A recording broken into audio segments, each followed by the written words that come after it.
How do these second base prospects stack up against the rest? Let's find out. Welcome into Fantasy Baseball. Today, I am Frank Stampfl, joined by Christopher the Welsh. No Scott White, who is on a much-needed staycation. I don't know that guy has taken a day off since February, so yeah. Good for you, Scott. Get out there and have a good time. Today on the staycation? A staycation? Yeah, staycation. That's it. So like he could be just sitting at his house right now, just not recording with us. 1,000%. I would actually gamble on that's what he's doing. Because I was going to say, I want to know what he's doing. Like if he were out somewhere, I would be fascinated to know like what's the thing he's out there vacationing on. But you know what? I can really appreciate sitting at home, maybe a cold drink, watching some World Series, just live it up. Absolutely. I know one thing he's doing for sure, and that's making videos about Halloween candy, because I saw that on Twitter, but I did too. Save that for another day. Today on the show, you guessed it, the top second base prospects from a dynasty perspective. We'll also talk about it from a redraft perspective. Who do you need to know for next season, 2023? Dynasty buy and sell at the position. And I do have a few emails that are dynasty related that I want to get to. Sorry, I've been neglectful. Especially in season, it's so hard to get to the emails. Like, there's so much going on every single day in the world of baseball. But even now, like, football's still going on. I have some football responsibilities. Who cares about that? It doesn't matter. Anyway, before we get into it, Welsh, how are you doing? How's life? How was Halloween? It was good. There was much candy acquired. Actually, I think we broke records. We got more candy than ever candied before. I will tell you, we are on, day 2 post Halloween. I'm tapped out. I think I'm tapped out with candy. I think I overdid it a little bit in the last 2 days, more than my kids. So I think I'm going to let them finish it off. But Halloween was good. Kids were happy. All the candy in the world was acquired. And now we start taking down. The only thing I'm sad about is we take it down all the crazy decorations. There's some insane decorations out trick-or-treating. So now we're going to just move on to, just like the more snazzier pumpkins, and we'll move on to Thanksgiving. For those watching us live, you might notice something different about me. I don't have any facial hair. That was part of my Halloween costume. I shaved my face. Full dedication to the costume. I dressed up as Christopher Moltisanti from The Sopranos, which... Wait, Welsh, have you watched The Sopranos? Oh, of course. I actually saw your picture. It was a pretty fan. I like that you put the picture that you guys were mimicking too. It was a very, very good look. Yeah. I didn't want to say anything about the beard, but you definitely you took it down. And I'm going to be seeing that pretty mug in about 24 hours, beardless too, if we forget to mention, because as fun as Halloween was, I turned right back into the Arizona Fall League and was out today. And I'm going to be sitting with this fine young gentleman tomorrow, watching some the baseball's best prospects. I am so excited, man. I've seen this going on for years. First Pitch Arizona, which for anyone who doesn't know, it's a huge fantasy baseball conference. I guess we can call it that, where everyone gets together and watches a bunch of Arizona Fall League games. And this year there's a home run derby and there's a Fall Stars game and the World Series is going on. So it's just everything baseball and fantasy baseball. And for years I've had FOMO and I've wanted to get out there, and I'm finally doing it. So I'm happy you brought that up. Anyone who's listening, maybe you're listening to this on the flight to First Pitch Arizona. Come, say hello, let's hang out, let's grab a drink. You know the Welsh, you know me. It's going to be a lot of fun. So please, don't be a stranger. Come hang out with your favorite fantasy baseball today, guys. Before we get into it, are we ever going to get into it? We're kind of in it, Frank. Yeah, we are in it. Make sure you follow Chris on Twitter, because I feel like I don't pump you up enough. Make sure you give him a follow there. You can see a bunch of great Arizona Fall League highlights, but also prospect content. Welsh, anywhere else where people could find your work? Yeah, I mean, inthisleague.com, the Patreon is kind of the best place if people want to support. That's always a great thing. I do my top 500 ranks, which I updated this month. I do my Dynasty list, which was updated. Now that we're in November, the new update is coming. I'm also going to be putting together a little bit later in the month the Prospect ADP, the brand new version for the coming year, which Frank and Scott have both taken part in. So I just do a bunch of unique prospect content that is specific to fantasy. So the inthisleague.com Patreon is the best place. But yeah, just follow me on Twitter. You can check out my musings. You can check out I have so much video that sometimes I talk myself out of posting that probably would be really interesting to like just the prospect nut. So I try to keep it to like homers or great hits or awesome strikeouts and stuff. So if you want to see some of the highlights of the AFL, I have been out almost every single day and I try to continuously post. Got a Matt McLean homer the other day. Not much today, actually, in the game that I was in, but almost every day we've got a few little highlights, and I try to spread all of the stuff because there are things that are even little AFL that have started to move. There's a lot of chatter. We'll probably talk about it at least at some point. Matt Mervis, some of the guys in the industry have already been sharing. I think it was James Anderson from RotoWire shared that in early draft champions, Matt Mervis already went 227 in a draft champions. And that's not counting the AFL bump, which will happen, which the whole industry is going to be here. They're going to see him on display. He's in the home run derby. Guy doesn't strike out. This guy is going to crack the top 200, and a lot of it kind of starts here. So we're going to be sharing information. I've got video for you guys if you want to check that out, and it's just important to hang it. So, it's a shout out to Frank for everything that he's done to make sure that there's some good off-season content here on Fantasy Baseball today, especially with the AFL, because the AFL really does push up quite a few prospects in their value for redraft or for Dynasty. Yeah, and if you want to hear more about Mash Mervis, then you can listen to last week's episode where we broke down the first base prospects for next season and for Dynasty purposes. But today is second base, so let's jump into the position, and we'll just start with an overall outlook here, Welsh. We're talking beforehand. You said, look, there's a few names on this list where these guys might not wind up at second base, or vice versa. There's other players who could wind up playing second base. But the overall feel I got from you is that second base prospects might not be the best. Yeah. So like the second base, like if you look at your pure second baseman, it's not great. And that actually kind of ends up being the same thing. It's so similar to how international recruiting classes are. If you ever pay attention, there's maybe 4 positions in international recruiting. There's a catcher, there's a shortstop, there's an outfielder, and there's a pitcher. That's it. Those are the positions. And then everybody else kind of sprawls out from out within. So when we sit here and we talk about these prospects at these positions, I always want to give the caveat to say, hey, listen, we're going to highlight 5 guys that are more or less pure to this position, even though I kind of broke the rule as I did last week as well, positionally on guys that might not qualify. But I would like to acknowledge, guys, we're not going to talk about, in this spot, are shortstops that I think could easily move to second base. I would not be shocked to see an Ezekiel Tovar move there if the team really wanted to press that. That wouldn't be shocking. Anthony Volpe is a player, if he were to be pushed up soon, might move over to second base. That might be a position they move him as well. And there's just a handful of guys lower. Royce Lewis. Now that Carlos Correa, it looks like he's gone. Royce Lewis would probably be more predominant shortstop, but Edwin Arroyo, Zach Neto, Luis Angel Acuna, Brian Rocchio. There's a handful of guys, even to Jackson Churro. All these shortstops I don't think are necessarily locked into being that, so they could move over to the second base position. So just acknowledge that, yes, the position itself is a little and there's guys that may move into that spot. Look at Vaughn Grissom, prime example of a pure shortstop that, moved in and played a ton of second base last year, that this position can be better by the time they get to the majors, but the pureness of the position, it's kind of stinky. It's kind of stinky when we're going to just hone in and focus on some of those names. I'll definitely admit that, especially when we talk about the redraft prospects that are pure second basemen.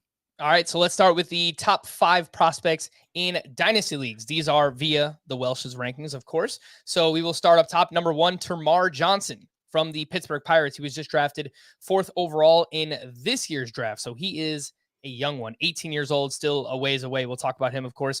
Curtis Mead with the Tampa Bay Rays, who plays second base and third base. Nick Gonzalez, also with the Pittsburgh Pirates. Nick York with the Red Sox, and Connor Norby with the Orioles. We will save Mead and Gonzalez. Those are more proximity prospects, could make an impact next season. Let's start with Termarr Johnson. Well, someone who I know you like quite a bit. I already mentioned 4th overall pick in this year's draft. He only played 23 games, so I don't think that we can really take anything away from that. But according to MLB Pipeline, 70 hit grade, 60 power. Is this like the left-handed Jose Altuve? Because he's a small dude, but it sounds like he packs a pretty big punch. Yeah, he's definitely, as far as like Altuve goes, like if you look at his MLB Pipeline page, you're like 5'7", 175. He's built different than Altuve. He is built outward more, thicker guy. This is a guy that won a high school home run derby as well against some huge bats. I think like Elijah Green was in it, prospect with the Nationals. Drew Jones might have been in that one. I mean, this guy has major, major pop. And one of my other shows I do, probably the most relevant to you guys here, Prospect One, which I have a weekly show I'm doing of recapping the Arizona Fall League. I had Carlos Collazo on from Baseball America, and I've cited this multiple times. But Carlos, when we were going through the process of the draft, when he came on, he told me, he's like, listen, this is the best offensive prospect with a hit tool that I've ever scouted for Carlos. Now, he would admit, he's still young into the game. This isn't 20 years of experience of going out and stuff, but he is single-handedly the best in-person hitting prospect that he has ever seen, and hit tool is his play. He's listed as a shortstop, but even MLB Pipeline acknowledges him as a second baseman on their own ranks. This will be the spot. They've got a lot of shortstops already there. The funny thing, though, this is where things teeter and whatnot positionally, is Termarr is with Pittsburgh. They also have Nick Gonzalez. And we're going to talk about Nick. Nick is not he's been playing shortstop. He's not a shortstop. He's never been a shortstop. I watch him at New Mexico State. He's a second baseman. So that is something that could move Termarr back into being more of a pure shortstop. But at the end of the day, it's the offensive output that I care about. I don't care about his rookie year. He can steal some bases, but yeah, you said it, 70 grade hit tool, massive, massive power, massive contact. And this is fantasy. So I really care about the offensive output. I don't like the landing spot of Pittsburgh. I wouldn't have minded if the Diamondbacks would have taken him if, let's say, Drew Jones would have went to Baltimore, but didn't happen. But Termarr is probably the top target, again, pending the second base qualification. Where is he off the top of your head, Welsh, in your first-year player draft rankings? He is number 3, I think, overall right now. So I had him at 2, and this is one I'm struggling with. Number 1 is Drew Jones, and it's not close for me. Elijah Green, I always loved, and he looked really good in his short stint this year. His strikeout worries, that was the thing that we were kind of holding on to. Seems it's a little bit less than usual. And I sometimes hate to take away from overall talent to proximity things that happen, but Termarr kind of struggled in the beginning. Elijah Green did not, and was showing off his massive power. Plus he can run. So I think it might be safer to go Elijah Green over him. But in my eyes, Termarr is a top 3 first-year player guy, like without question. And I know people want the proximity prospects, especially if you're playing, in these deeper leagues. You want guys that'll help you now. This would be my year. If I'm in the top 4, I'm just going to avoid that. I'm not going to let myself be talked into Brooks Lee or Kevin Parada. I'm just take the awesome high school bats that are there and let that gestate for a little bit. Because look at Jordan Lawler. Jordan Lawler was one of those high school bats, him and Marcelo Mayer. Jordan Lawler might make his debut next year. I mean, that's how much this has changed and baseball has changed, and the offensive maturation can change with these guys, that I just wouldn't worry too much about it. And I would take Termarr. All right, let's move over to Nick York from the Boston Red Sox, a 20-year-old first-round pick from back in 2020. And he had a huge 2021 debut season, and then he took a huge step back here in 2022. He is out there in the Arizona Fall League, where he's hitting .318. He's got 1 homer, 7 doubles, 12 walks to 14 strikeouts. So a lot of both. I don't know if maybe he's being passive and he's waving and missing, whatever it might be. But did you get a chance to see Nick York out there? And overall, your thoughts on really taking a huge step back here in 2022? Yeah, I've seen Nick a lot. Actually, there's a funny picture I took. This is a shout out to my daughter Gemma, who I took her out to her very first baseball game the other night. First ever. She finally wanted to go. So me and my son, we took her. We went right over to Surprise. Scottsdale was playing, and she wanted to take a picture with a player. First player we see, Nick York walking in a hoodie, because I recognize him. I'm like, hey, that's Nick York. She calls him over. Nick was so kind, took a picture with her, signed a thing for her. He was great. And he's a big personality guy. You do wish that doesn't matter for fantasy, but you do wish that would kind of translate into the game as well, because that is a struggle. And I like Nick York. I like his approach. It's not a lot of nonsense. When you get to see him, Frank, what you're going to see is, a guy with kind of an upright stance that doesn't do a whole bunch of business. He lets his body turn into the pitch, and he lets his, really the lockdown of his lower half just attack on the ball. The problem is he's susceptible to high fastballs, which is something Nick Gonzalez I've been talking about. He's been susceptible to low pitches. He's really swinging through a lot of low pitches, and he's striking out a decent amount. You said 14 strikeouts already. I've seen a lot of swing through, but when he finds his pitch, he's been showing off big doubles power, and he's a bit thicker than you're probably going to have imagined him when you see him. And you can see the power potential, and doubles is always a really great precursor to, future home run power. Just the problem is I don't know if there's going to be consistent contact in the future. I'm seeing a lot. It's a trend with a lot of these guys that the high velocity upper zone stuff is getting them, and they're not adjusting. The thing he's been working on is trying to hit lower zone stuff, and he's just turning doubles out of it. So again, this doesn't make the position feel really great. I know Boston Red Sox fans want him to be huge, but he hasn't shown anything different here than he's really shown off in this last minor league season. I think batting average is a problem. Power could be there. I just don't know how quick it's going to click. And I don't really think he's a big stolen base option. So it's a little underwhelming if we're being honest. The first thought in my head, you talked about the doubles power that he has, is if he makes his way to Fenway Park, obviously as a right-handed batter, that's just something that clicks right away for me, right? So that could, you could see a BABIP boost, batting average boost, playing in Fenway, a lot of balls off the wall, whatever it might be. But a ways to go here for New York. And I wanted to look here. Yeah, and I wanted to confirm this before I said it, because I feel like I've caught him hit like 5 doubles. He is second in the entire Arizona Fall League in doubles. Funny thing, the top 3 in the league are on the same team. Heston Kjerstad leads with 8. He has 7, and Warner Blakely, who's on his own team, has 6. So the top doubles guys are all on that team. And, you know, that I think definitely shows a good precursor. And actually, even to my surprise, I didn't realize he's hitting over 300 because it hasn't felt like it. He came on a little bit. He sat last week. Looks like he's getting back into games. I'm really hoping to see a turn as far as his pitch recognition, because the stats as they are here, they're misleading. You know, you don't see that they, just a side note, perfect example. Today, Zach Veen just stole more bases. Like, he's just insane. He stole, he walked 3 times. His first at bat, he stole a base. His third at bat, he walked. He stole another base. But that stolen base by any good major league catcher would throw him out by a mile.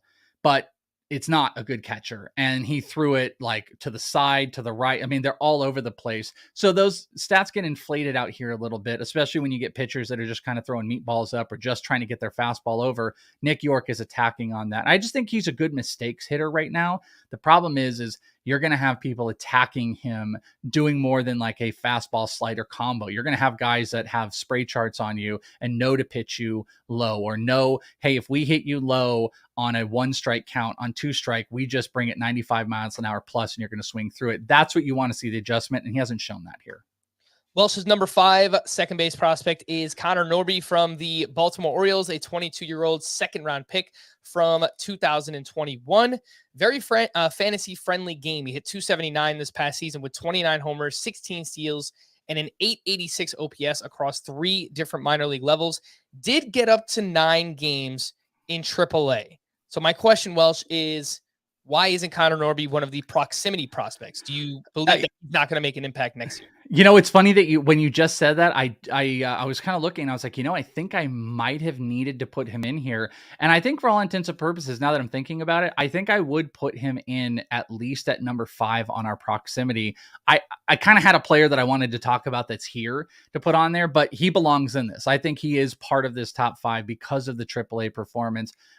Big power numbers, 29 homers, stole some bases. He was able to move through. The X factor here would be, man, is Baltimore willing to just say, screw it? Let's go Norby. Let's go Henderson. Maybe we even bring up Kjerstad. Let's just get these guys going, because I don't think this team, and this is what does work very well in favor of him being a proximity guy, is that I don't think the team is like, well, we need to scatter these guys. You can't keep Connor Norby and Heston Kjerstad down this year. And if you bring them up, which you rightfully are probably going to need to do, you're not going to like be able to save a guy. My whole point is, like, if teams want to really have a long-term outlook, do they want to save a guy each year that they bring up to try to get extra picks? I just don't think so. I think the team should throw these guys out here. And this is probably a misread on my part, how I was putting this together. Norby should be on the proximity. He's actually younger than a few of these guys that are on here and put up way big power numbers. I just don't think he'll break camp. I think he'll start in AAA. If he continues his success, then I think you're going to see him very soon. If he struggles, I think the team will baby. I do not think they will push this. Connor Norby is not Gunnar Henderson in my mind. I do not think they will push him. And a fun one would be like, who comes up first, Connor Norby or Heston Kjerstad? I'm not 100% sure. Based on the strikeout rates I've seen with Heston, I'd say it's Connor, but this is definitely one of those pop-up guys, and probably someone that you should take a look at trading for in your dynasty leagues, that the fantasy value hasn't caught up to where he's really probably going to be ranked. And I think a good example, when I do these prospect drafts that I create an ADP for prospects out of, I think Norby is going to be pretty eye-opening for a lot of people of how high he's going to go, which really might be like top 50 overall prospect. And I don't think that he's valued in that in a lot of circles. I just checked the first draft that I did. Again, this is a very deep draft, 15-team league, 5x5 roto, 50 rounds, a draft and hold. Connor Norby was not drafted. That's probably a mistake. And I'm going to keep that in mind moving forward when I do another one of these drafts, which I will be doing on Saturday, by the way. I hopped in one of those drafts during First Pitch Arizona. So we do the first half of the draft there in person, and then the second half at a later date as part of a slow That'll draft. be fun. What is that? Is it a 15-teamer? Yeah, 15-teamer, yeah. Is it points? It is 5x5 roto. I'm pretty sure it's just the standard draft champions format. Okay. Well, I'm just saying, my whole point is like, you shouldn't be allowed in it if it's points. You should be completely restricted from it. And I will have to tell someone, if it's a points league, you are not allowed to do it because they're all wasting their money. But if it's roto head to head, maybe it's a little bit better of a playing field. Maybe. No, it's actually a good point that you bring up, because if there's anywhere I've struggled the past couple of years, it has been roto. So I'm still trying to figure out that formula. Hopefully get back on track next year. Second base prospects to know here for 2023. Redraft leagues. Some players who might be able to help you out. We'll start with Michael Busch of the Dodgers, 2019 first-round pick, who has a great birthday, just absolutely great birthday. He will turn 25 years old a week from today on November 9th. Okay, there you go. I thought you were saying a great birthday. Is that your birthday? Yes, it is my birthday. It is your birthday. Okay. We're going to just miss your birthday out here. We'll have to have a birthday celebration out here. Michael Busch is like the quintessential Dodgers prospect. Huge power numbers, can play multiple positions, second base, first base. I think he can play third. It's just like a Max Muncy kind of all over again. He's had some batting average struggles, I guess you could say. AA in 2021, he hit 260, but he moved it up to 270 this year. There's a lot of swing and miss in his game, but hit 32 homers. 32 homers, also walked 74 times. So this is that type of guy. The problem is, where does he play? And we've kind of gone through this with Dodger prospects. We'll see. Miguel Vargas is someone that I think is a very viable option for third base. We have to see who resigns and who doesn't. Michael Busch would be great in another destination, but he's just a massive power guy, and he's 25 years old. He's gonna play this year. Where?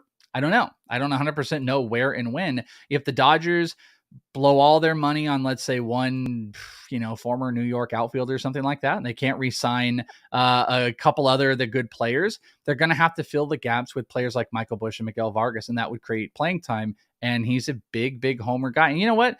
I don't like the strikeout rate, and I'm not going to lie about that, but high walk rates with huge homers. He had a 12 homer increase from last year to this year. This is the type of stuff that you bank on, especially an older hitter who's a little bit more advanced. Michael Busch is a not popular name on a team that definitely Busch you should pay attention to, at least in a redraft proximity perspective. And in that draft that I did, Michael Busch went in round 32 out of 50. So again, it's still kind of kicking myself. I wish we did this podcast before I drafted, so I could have taken Connor Norby. I didn't take Edward Julian either. I'm so he didn't get drafted. I'm so frustrated. We'll get Speaking of, we'll get to him in just a bit. But man, I'm frustrated I didn't get him.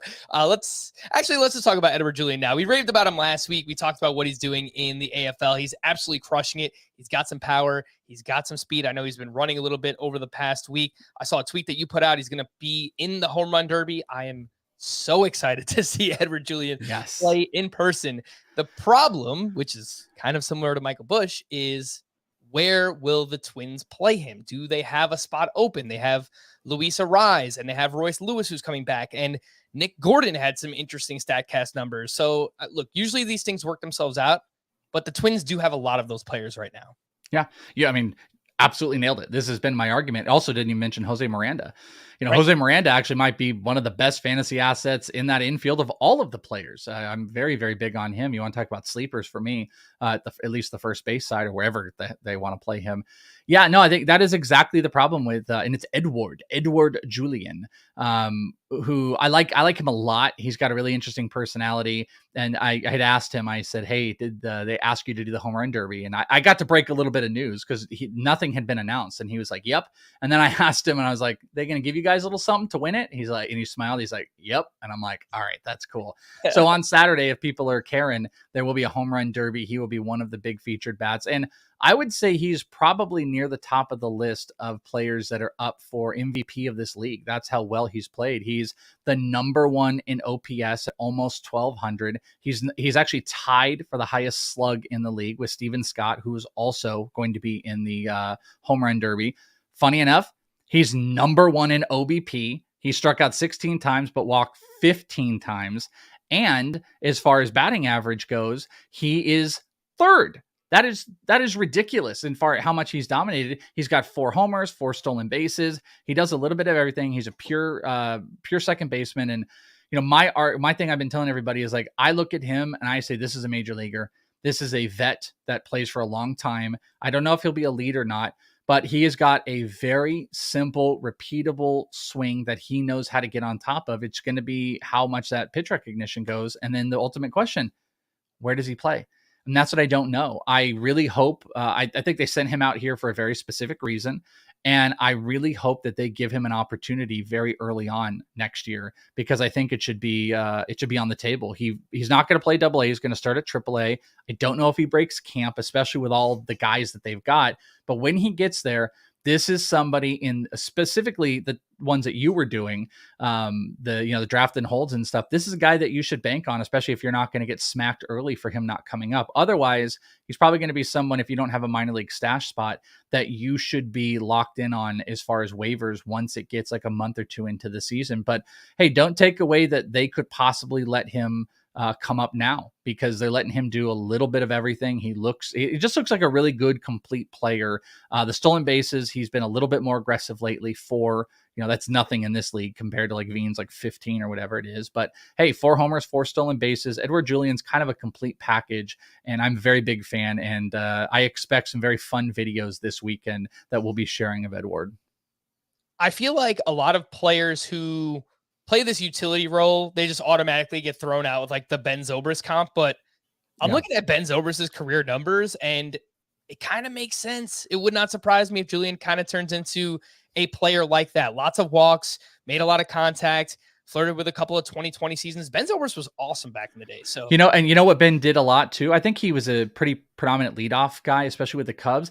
I think Edouard is like a primo number 2 hitter. Like, you put him in the number 2 spot because he's not going to do you too bad. He makes great contact, or he's not afraid to take a walk. He can also steal some bases. He is a prime year and a half or 2 years of experience. Put him in the 2 hole, and you don't worry about it anymore. In that team, you can go Royce Lewis leading off, Julien, a little bit of protection at the 2 hole, and then you might have Jose Miranda. Those are crazy contact skills and a lot of athleticism. Even though that's not Carlos Correa and the huge names and the Byron Buxtons, and I'm not even mentioning Buxton here, that's a great thing that you can put together. And Julien, I think Julien would be actually a better number 2 hitter than Royce Lewis would if you have Buxton leading off. So I just don't have any insight on how the Twins are going to work. It's a glut of great options. It's kind of like, I don't know. It's kind of like the Rays, and how the Rays have all these players that can play different positions. The only caveat is Julien has not played any other position I've seen here but second base. I firmly believe he can, but I mentioned this on a podcast or 2 ago. That team does not have a first baseman. And they asked Xavier Warren of the Brewers if he would play first base because they had nobody. And they've also played a catcher, Alex Isola, who is with the Twins at first base. They never asked Julien. Even though they've got guys like Matt McLean in the infield, they have infielders. Julien never got asked really to play first base. So that kind of stands out to me, that when Royce Lewis came here, the Twins were like, hey, you can't play third. Do you want to come and play some other positions? And he's like, sure. I wonder if the Twins were like, you need to play second base here. And they informed the team that you have to be the second baseman when you're out there. You're the DH or second basing. And maybe that tells us something. Maybe that, speaks to how quick they would want to push him. And that is the position he plays. But I do believe he has versatility if they were open to it. I'm looking at the fielding breakdown for Edouard Julien's minor league career. 21 games at first, 133 at second, 23 at third, 18 in left field, 33 at DH. So he can move around, but that's a valuable dude. Played second base so far. Let's talk about Nick Gonzalez, who we've also mentioned a few times here, just talking about what he's done or what he hasn't done so far in the Arizona Fall League. He's 23 years old, 7th overall pick back in 2020. And much like Nick York, who we spoke about, he took a big step back from 2021 to 2022. I know that you have concerns over Nick Gonzalez. Give us your overall thoughts. And do you think the Termarr Johnson pick is maybe an indictment on Gonzalez, or do they just take best player available? They don't. Oh God, no. Termarr is you just close your eyes and take the best player and you just let the world figure it out later. But they do have a glut of those guys, Nick Gonzalez, Lever Paguero, O'Neal Cruz. You can make the argument of whatever they end up doing with him once these guys start to come up or they move them. And now Termarr, that there's a glut of them that I guess only so much you can close your eyes and just take the best available player. But in my eyes, that is like, you don't even care about Nick Gonzalez in that standpoint.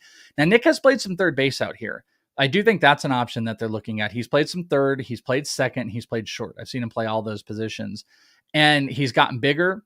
He absolutely destroys mistakes. He's hit a couple tank home runs. I've got 2 of them, I think, on film.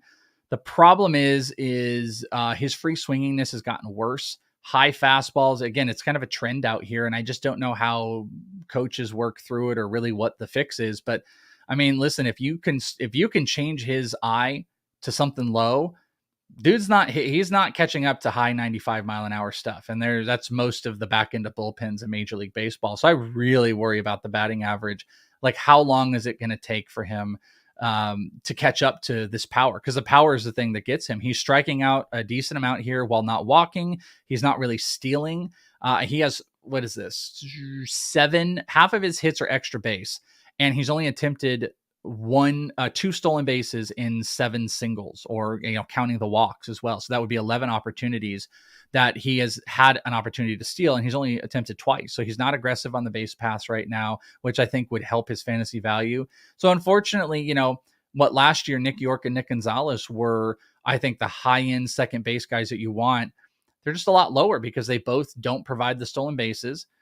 Nick has the better power bat and has explosive bat speed, but his really pitch recognition looks worse here. And I'm really worried that he's going to be a 240, maybe 20 home run hitter. And if he could hit 300, I think he could hit 30 plus homers in the majors. I just don't think that's going to happen anymore. So I think he's pretty steadily a post top 50 overall prospect right now. All right. Talk to me about these last 2, Curtis Mead of the Tampa Bay Rays and Zach Geloff of the Oakland A's.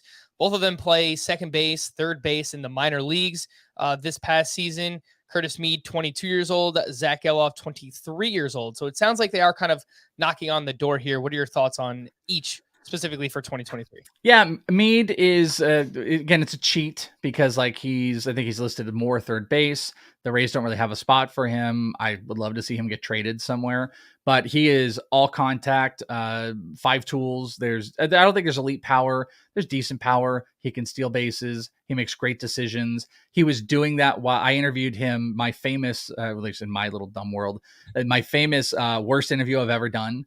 Not as in like awkward, because I've done a couple awkward interviews. Alec Boehm and Austin Wells were both very awkward for me.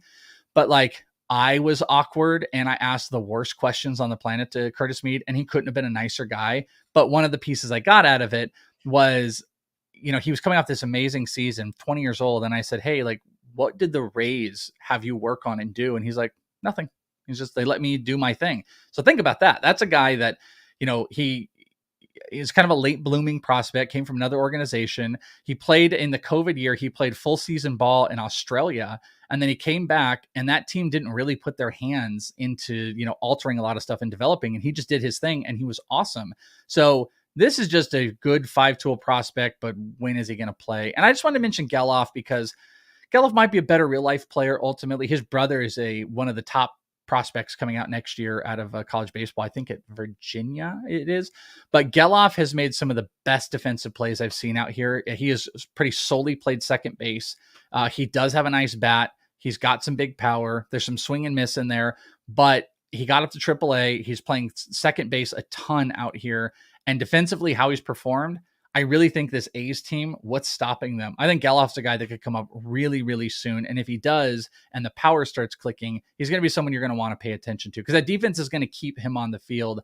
My only worry is like, is he going to be a defensive only guy? So in the grand scheme of what we talked about, the more that I'm thinking about it, Connor Norby might be the number 1 guy. I really wasn't considering the minute we started this podcast and more we're talking about it. He might be the number 1 because of AAA. So if you were banking on, hey, I want proximity that could hit. It's probably Bush and Norby.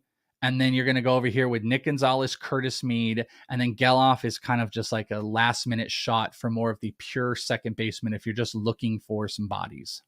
I think there's a real chance that Norby can be on the roster on opening day. Just the more that I'm thinking about it, I think that what you said about having a prospect that can start on opening day each year for like the next couple of years, whatever it might be. Are they going to hold Heston Kjerstad down for the whole season? Probably not. Like he's probably going to be up at some point this year, but it would make sense in my mind to have Connor Norby up and, let him and Gunnar Henderson kind of battle it out. And maybe one of those guys gets you a draft pick, See, that's really smart of you because I think the again, sometimes the best analysis is just like working through it live on podcast. I love to do this. I'm glad we're doing this here because the more I think about it, I do think a majority of teams are going to have a long-term plan now about who the guys are that they're going to bring up and manipulate to potentially get them the picks. Gunnar Henderson is already set up to be that guy for them this year. They have nothing to worry about because he didn't exhaust prospect eligibility. He's their guy where they go for the first round pick. Heston has some strikeout issues. They could justify keeping him all the way down towards the end, giving him a little bit of a sample size, and then him being the guy next year. So in turn, if you are going to have your shortstop second base duo be together for the next 6, 7, 10 years, why not do it sooner rather than later when you've already gotten him time? If Norby looks good and they're comfortable in spring training, I do think there is a shot for it. I think it's a little bit more of a long shot, still just being honest, but I do think there is an opportunity for it. So the more we work this out, Norby, Bush are probably the best early options of any of these actual pure second base, but not counting again, like if Tovar plays second base or a Vaughn Grissom situation or something like that. Speaking of Vaughn Grissom, I did want to bring him up. I have two names here that I wanted to get quick thoughts on. Vaughn Grissom lit the world on fire as soon as he got called up. He had 291, 5 homers, 5 steals in 41 games. Did slow down in the second half of that sample size where he hit just 174 over his final 15 games. But he will only turn 22 in January. He only has 22 games at AA. I feel like this is kind of dependent on whether or not Dansby Swanson re-signs with the team, which, I mean, they have all these other great discounted deals with their other players. I don't really see why they wouldn't bring Dansby Swanson back, but that's kind of like a quick thought process on Vaughn Grissom. And then Michael Massey, who is kind of this unheralded prospect with the Royals. He's got some power. He's got some speed. 13% barrel rate last year. Third best among qualified second basemen. I'm pretty interested. Yeah, and he definitely makes some good contact. It's going to be really interesting to see what happens with the return of Mondesi. We can't ignore what's going to go on with that. Bobby Witt is going to be back in, locked into shortstop. So you got to think about like positionally, what are they going to do? Maybe they've talked about this. Maybe they platoon Massey and Mondesi. Mondesi was playing more third base. You could go back to that, but also like Mondesi just can't stay healthy. So maybe they do that. Massey's definitely a later in guy that I'm interested in. The only argument I might give you counter to the being tied to Dansby Swanson was before Ozzie Albies re-injured himself, they had started working Vaughn Grissom in the outfield. And that wasn't something that he had done a whole lot of. They started giving him some major league tutelage in the outfield. So here would be my thing. I actually don't think he could be majorly tied to that. And what I would look for is in spring training when he starts almost exclusively working in the outfield. And if they have him playing in the outfield for the most part of spring training, I would say that is probably because they're going to let him run with it. So I think there's a better chance than not that Grissom is back in the opening day roster, and maybe it's just in the outfield. And he could serve as the backup second baseman and shortstop for that team. Through 11 drafts over at the NFBC, Vaughn Grissom's ADP 182.4. Does that sound okay to you? 182.4. That's Grissom's? Yeah, I think so. I mean, boy, if it was post 125 after that first 3 weeks or month of him, you would be like, oh my God, how is he going after the top 125? He definitely slowed down, and the strikeout rate's a little bit worrisome. I think that's right. I think anything after the top 150, what are you going to do? You're going to go and get your boring corner infielder that's 32 years old, or you're going to go get just a up and coming outfielder who can steal a bunch of bases and showed off at least for a month. Yeah, no, I think that actually might be a little stealish, to be honest with you, Frank. What do you think? I think right now, if you have a lean that he's going to play, which it sounds like you do, that you should be in one of these drafts and you should be taking Vaughn Grissom, because if he is on the opening day roster, this will turn out to be a steal. I just kind of worry about the playing time right now, but obviously those things can figure themselves out. And speaking of this ADP, Ketel Marte, one spot ahead of him. They're going right at 182. So that's a decision you have to make. Ketel Marte or Vaughn Grissom heading into next. It's interesting you brought him up. We might have to talk about him here in a little bit. All righty. Before we do that, let's take a quick break. For those watching us live or on demand, hit the like button, subscribe to the channel, drop a comment if you haven't already. Let us know which second base prospect you think it will make an impact in 2023. For those listening, please hook us up with a 5-star rating and review on Apple and Spotify. And just a heads up that next week we are taking a break from the position recaps and early previews.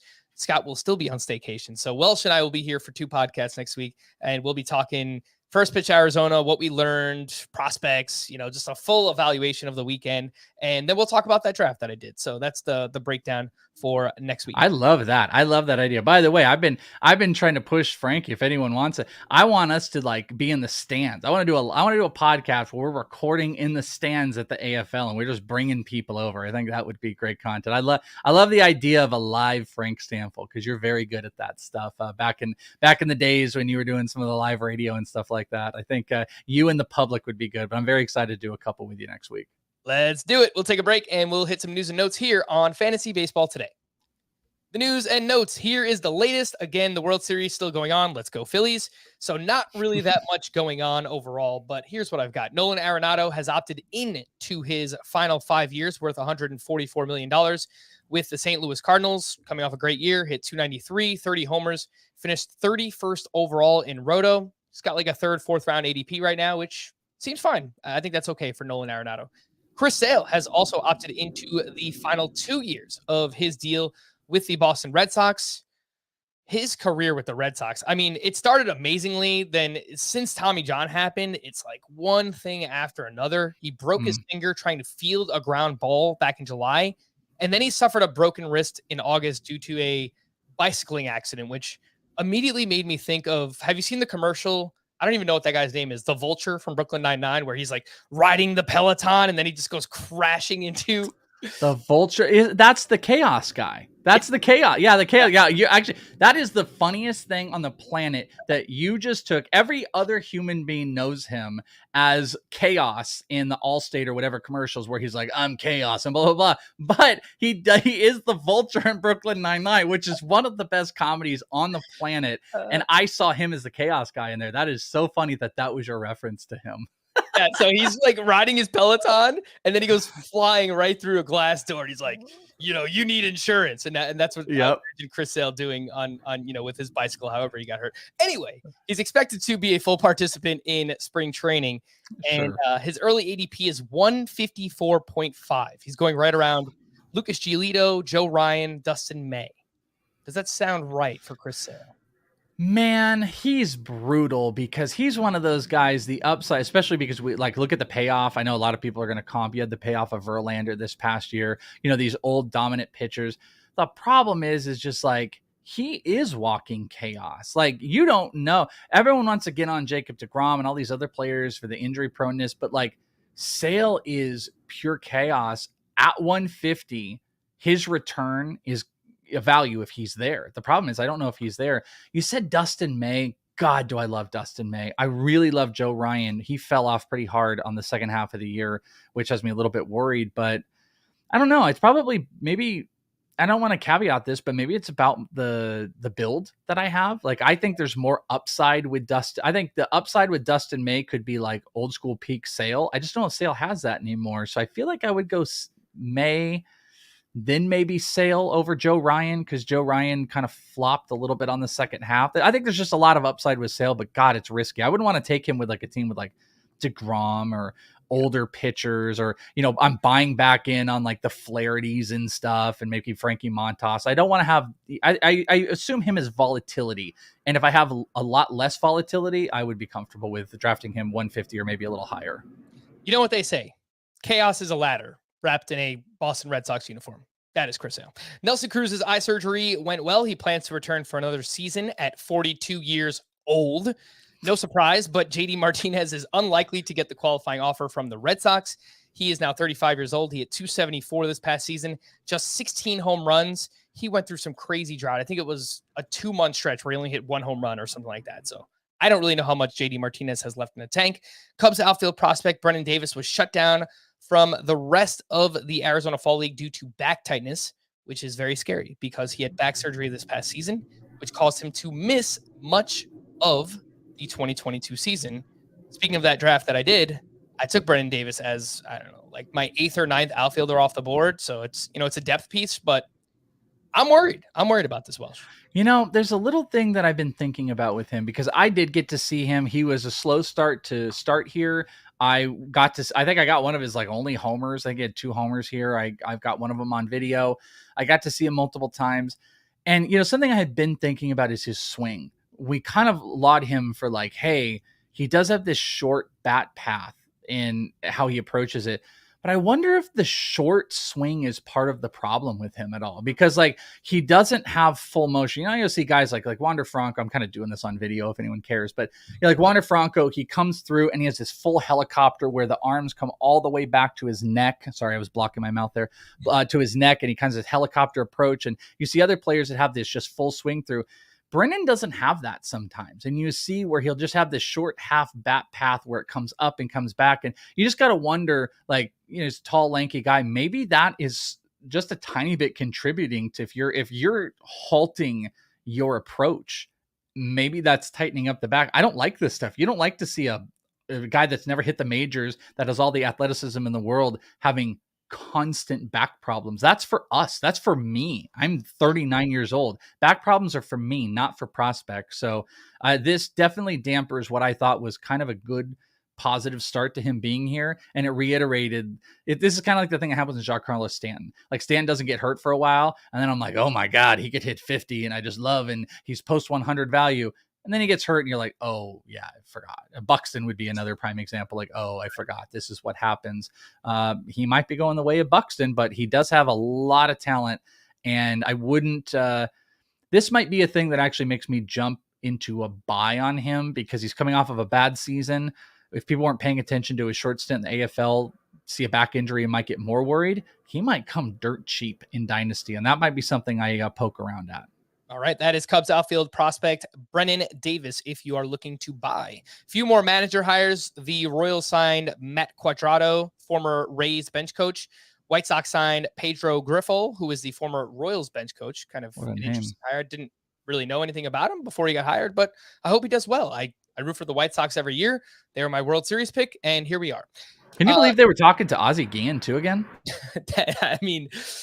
no, honestly, I can believe it because the White Sox, they make some very, very interesting decisions when it comes to not really their front office, but I guess their managerial candidates. They went from Tony La Russa to talking to Ozzie Guillen, and they're like, let's just hire somebody that no one can even pronounce his name, and we'll just leave it at that. Yeah, basically. Let's quickly run through some emails and then some Dynasty trade candidates. We still have some Arizona Fall League stuff to get to too. But here are the emails. fantasybaseball@cbsi.com is the email address if you want to send something in. This one's from Jason. I have Vinny Pasquantino, Alec Burleson, Nick Prado, Matt Mervis, and Alex Kirilloff. Only want to keep 3 in Dynasty.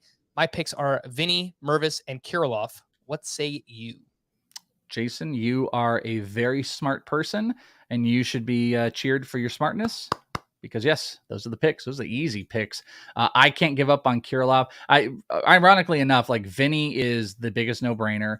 Mervis, even if you just were keeping him on hype, makes all the sense in the world. So then you're coming down to Burleson, who had a nice little look, Prado, and Kirilloff. I just Alex Kirilloff apologist, and unfortunately, he's another one of those guys, just lots of injuries, wrist thing, back thing. If we can get a full season out of Kirilloff, I really think he can do something. He's a really smart hitter, so I wouldn't be willing to give him up, especially if it's versus Nick Prado and Alec Burleson. All right, let's move over to this question from Thurgood. I need to know what you guys and the Welsh think about Elly De La Cruz. He is at AA at 20 years old. He's got another question, but let's start with that. Your quick thoughts on Elly De La Cruz. I mean, he's a monster. He's a top 10 overall fantasy prospect. He has got all the 5 tools. He is a lot of the things. He's a little bit more on the positive side of what people try to project onto Oneil Cruz or tried to project early on. I do think there's some swing and miss issues out there. I don't really quite know exactly where he's going to play because they traded for Edwin Arroyo, who could play shortstop. Noelvi's going to play third. So will Ellie be the shortstop and Edwin goes to second, or will he go in the outfield? Doesn't matter. He's pretty electric. And I would feel good, though I will tell you this is a me thing and maybe not like a lot of other people will go with this. I would always, especially him, I'd be willing to see like, what do people want to give me? What's the market like? Because I think his prospect status is incredibly high to the point it could even be difficult for him to live up to it. You could get a king's ransom for Ellie De La Cruz right now. So you don't just trade him to trade him, but if someone is willing to give you the keys to the kingdom, I might get rid of that mortgage and give him the slip. Second part of this question, I am set up nicely to contend in my 14 keeper. Wow. Okay. That's a lot. 5x5 Roto League. I have one spot available for Ryan Mountcastle, Ellie De La Cruz, Edward Cabrera, Rowanzi Contreras, Alex Kirilloff, and Brett Beatty. Sounds like De La Cruz can make a huge impact in 5x5 Roto. 14 keepers. I think you have to take him realizing that this is probably a redshirt year, right? But does that worry you about like Mountcastle had a year underwhelming, I suppose, and just like it's kind of I don't really look at any of these other pieces as like, oh my God, you got to keep Rowanzi. I mean, I told you I like Kirilloff, but you can't deny Ellie. Do you think the now production in what might be a more upcoming Baltimore team is worth giving up on Mountcastle to think he's also the 14th of these guys for Ellie? This is kind of a proximity question too, because I would go Ellie, but I think there's an argument. A lot of people would be like, well, I don't want to burn my one of my keepers on a guy that I'm not going to get probably any production out of in 2023. Yeah, if you have a minor league spot or somewhere where you could just stash him, I have no problem with that. Make him one of your keepers, stash him for the year, keep him again. Hopefully he comes up sometime in 2024, I guess it will be at that point. But me personally, maybe I'm wrong. I don't think that we're going to see him at all this year. So. Okay. Yeah. I'm with it. That's why I don't think so either. I don't either. But I think it's just an interesting one with like Mountcastle versus Ellie. But I think Ellie is the guy. And you kind of said it like red shirt, red shirt. All right. Quick Dynasty buy and sell at the second base position. Welsh, do you have some names ready or do you want me to go first? Or do you want me to go first and then you steal my guys like you do to Scott? Yeah, that's true. I do steal the guys. No, let's hear you. Let's hear you the first. Let's hear this one because let's see if you're going to steal any guys from me. I don't have a ton. I think I got 2 buys and 1 sell right now. Yeah, so I didn't do the Scott thing. I don't have, 5 different players in each category to go with. But the buy for me was Jonathan India, who's coming off a very disappointing season. I think, look, I basically give him a pass. I think he was never healthy for the entire season. I think he was playing through his hamstring. You can look at the underlying numbers and say, he didn't hit the ball hard. He didn't hit the ball hard 2 years ago, and he was still awesome. He pulls the ball. He puts it in the air. He plays in Great American Ballpark, typically has good plate discipline, chip in like 10 to 15 steals, whatever it might be. I am buying Jonathan India if anyone is down on him right now. The other one is Michael Massey. I think that's more so for deeper leagues. I already mentioned 13% barrel rate last year. You just don't normally see that from a second base prospect. So I think there's some legit power in his bat. And the sell was Gleyber Torres, who finally got back on track. Is that one of yours? That was definitely my sell. That's a good one. I completely agree with you. This is a good one. Yeah. And this one hurts too, because, you're watching on YouTube. You see, I've got all the Yankee stuff behind me and I love Gleyber Torres. I have his player shirt. I was, at some of the first games where he debuted for the team. I was very excited for him. I still think he's a really good player, but you can't deny that looking at his career, there's been a lot of ups. There's been a lot of downs. He's back on track now. And I've already kind of seen his name floated around in some trade rumors. It would not surprise me one bit if he's traded to the Marlins for a Pablo Lopez or something like that, which if he doesn't play in Yankee Stadium could completely tank his value. So I like the player. I still think he's fine for redraft, but I would try and sell Gleyber Torres now. Yeah, I can get into that. Mine, as far as buys go, this might seem weird, but I'm going to buy into Jazz. And the reason I'm going to rebuy into Jazz is just to reiterate to everybody that like Jazz Chisholm is in a dynasty way, even if we're not talking about redraft, we're talking dynasty, should be the number 1 second baseman on the board. But I don't think, he is valued in that, especially in redraft. He's going to come in anywhere from I was going to look this up. It's got him at 3 or 4, I think, on his early second base ranks. Yeah, 4. So that right there, I think, is very telling. You've got an older Jose Altuve who does what he does. Marcus Semien is exponentially more volatile than Jazz Chisholm. And Jazz, was projecting out to beat 25-25 easy on the season. He just had some injury problems, very aggressive swinger. But I think he's an electric player. I think he's a great buy right now because I think the value is lower than it's going to be in a long time. I think you could also maybe argue Ozzy Albies is at a low. It's just, you want to know what's funny is I think Ozzy Albies would be tougher to buy than Jazz Chisholm would be, because I don't think people would want to give up on Ozzy in that powerful offense. So I just want to reiterate him. The homer side of me is just to re-point out, even though it was bad, you mentioned his name, was Ketel Marte. And I've been a kind of a defender of Ketel Marte because I think he has just really pure raw power. Started to kind of look like he was running a little bit more. It became a lost year this year, but there's also some stuff that I just don't think quite matches up. He had the lowest BABIP of his entire career this past year at 276, while that offense was trying to find itself. He was also overly aggressive. He pulled more than he had ever pulled before, and but he still had a sub 20K percentage. And his fly ball rate was exponentially higher than it was the previous year. Like, something I was looking for was like, hey, was his ground ball rate maybe even higher? No, it's not. It's his fly ball rate, which and I watch him a ton, he was swinging for the fences at all times. He's always trying to murder baseballs. What I'm hoping is that team is going to easily analytically look, and you can just see the fly ball rate is up, BABIP is low. Let's get back to basics. Let's get back to making good contact. Stop trying to pull the ball. Get back into your doubles hitting, and you're going to start hitting for power. That the only reason I bring him up is I think he is a dirt nothing at this point. You said he was, I think, right before Vaughn Grissom. This is in the 180s. If I can get Ketel Marte around the 150s, I actually think it's a really good price to buy back in on, because if he readjusts off of the low BABIP on a guy that almost won a batting title, he can hit 30 homers, and the team is stealing more. I mean, Josh Rojas and Jake McCarthy alone were stealing like crazy. The dynamic has changed on the offense, and he can be a big part of it if he's healthy, hitting at the top of the order with Corbin Carroll and McCarthy hitting in front of him. That Ketel Marte might be a fun buy, and Christian Walker hitting right behind him with his 40 homers and readjusted BABIP. I think it can be done, and I think he's a really good buy right now. And lastly, just on the sells, you had already mentioned kind of my main guy, which was Gleyber Torres. I might be willing to sell high on Andres Gimenez if people are looking at that. I do like his game. I like the contact rate, bunch of stolen bases, 17-20. I would take a look at maybe high valuing off of him. I think the strikeout rate could get a little bit worse with him. And I don't know. I'm just not enamored if his value is like really highly up in the top, like 6 or 7 or something like that. I might look to consolidate, but Gleyber Torres was definitely the top guy. All right, let's wrap up with some Arizona Fall League updates, and hopefully we'll have a bunch more for you coming week.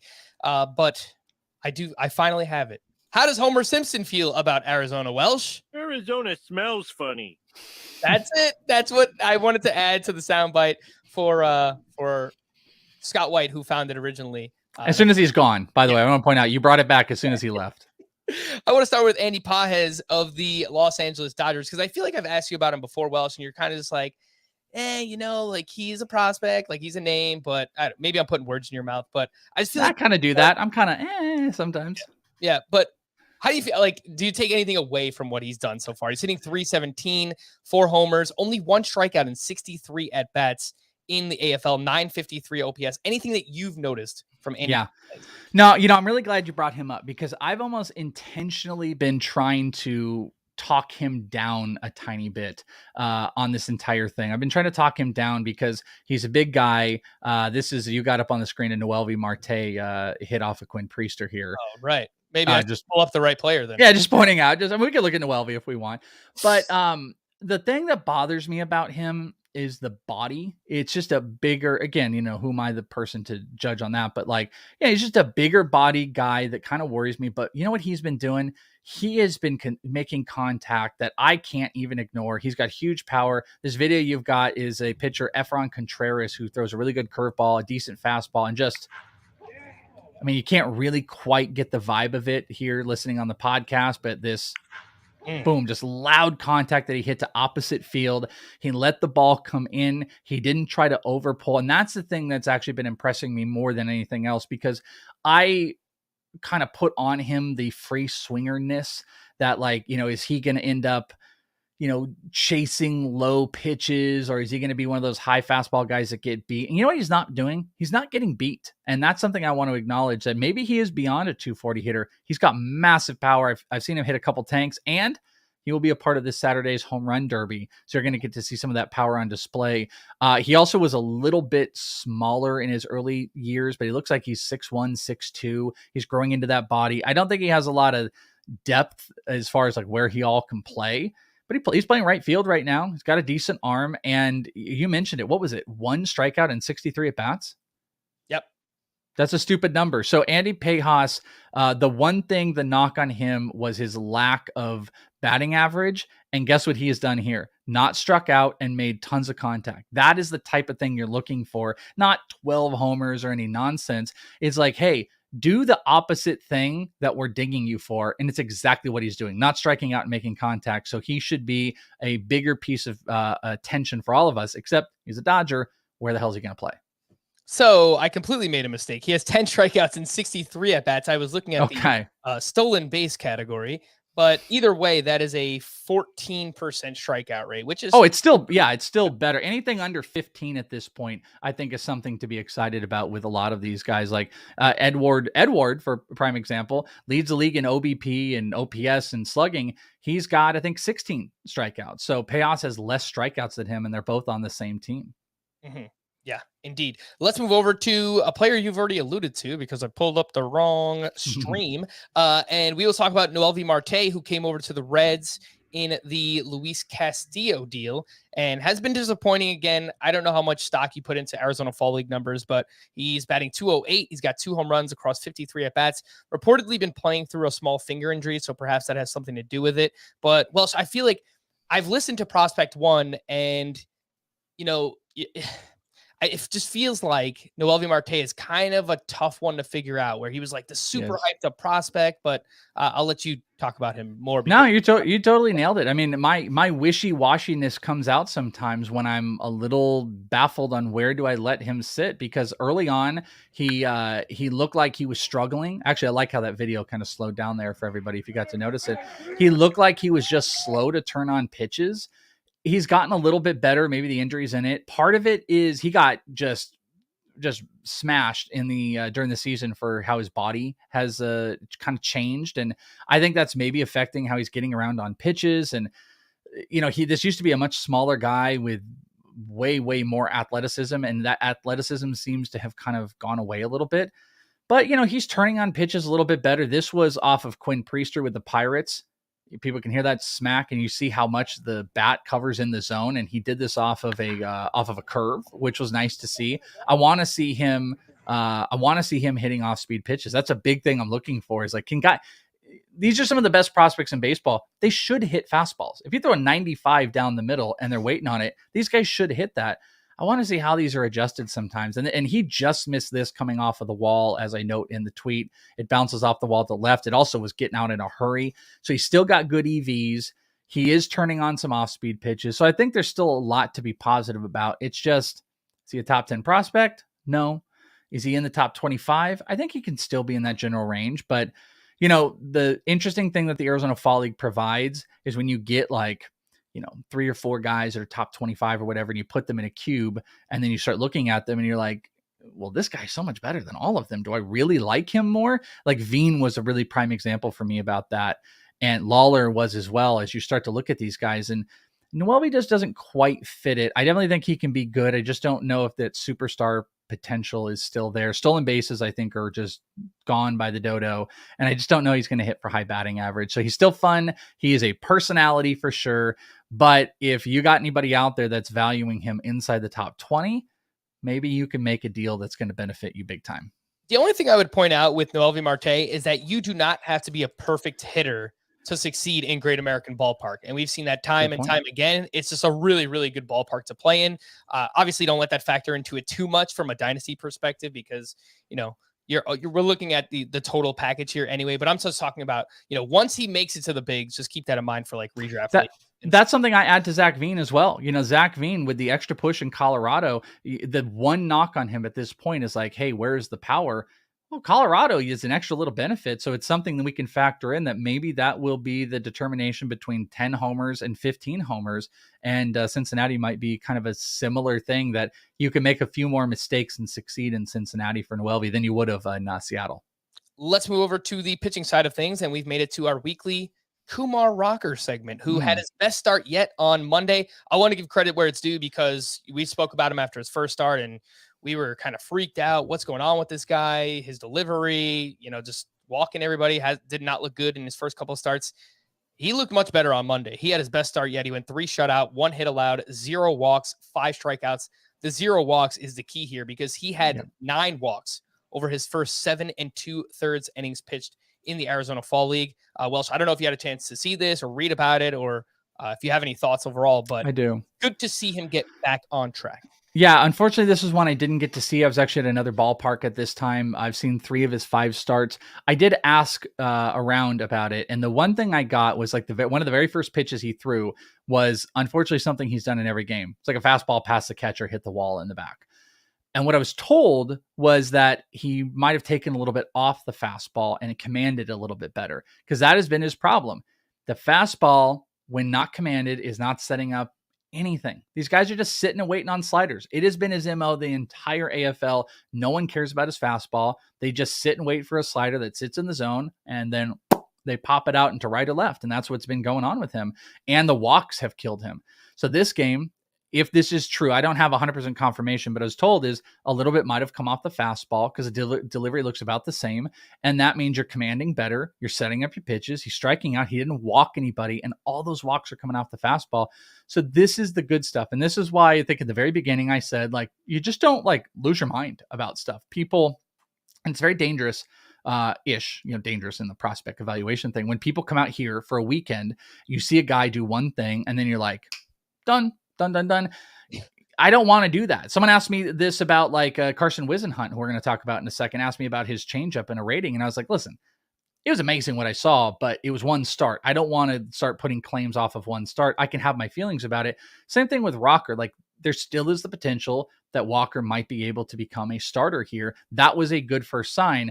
But if you are taking off the fastball, you're going to need to make sure that you're incorporating this cutterish thing he does in a changeup if you're going to be throwing 92 down the gut, and you're going to have to throw a lot of sliders. You might have to be like Hunter Green, and unfortunately he doesn't throw a 99 mile an hour like Hunter Green to go with a big slider, but he's going to have to probably be a 30 to 40% slider usage guy. You mentioned the name Carson Wisenhunt. That's where I want to wrap up here today. And you tweeted out a video, one of the better outings you've seen so far at the Arizona Fall League. He went 2 shutout with 5 strikeouts to 0 walks. He is a left-handed pitcher for the San Francisco Giants, just drafted in this year's draft in the 2nd round. What did you see from him? And will he be worthy of a first-year player draft selection? Yeah, so this is probably going to be my overreaction of all of them. But I will tell you, I think he is the best pitcher out here from what I saw in this outing. He went 2 innings, struck out 5. This video I have for you, I put up, it's his 3 strikeouts in 1 inning. He got on a fastball. This is going to be a changeup. Whew, it's just a gorgeous changeup on JC Correa. And then I think it's a Scott Schreiber. He gets a back-to-back changeup strikeout. I believe 4 of his 5 strikeouts were off the changeup. Every freaking changeup he threw, guys were swinging through. I don't recall seeing anything like it. It probably had an 8 or 9 swinging strike percentage overall. It's a beautiful, beautiful changeup.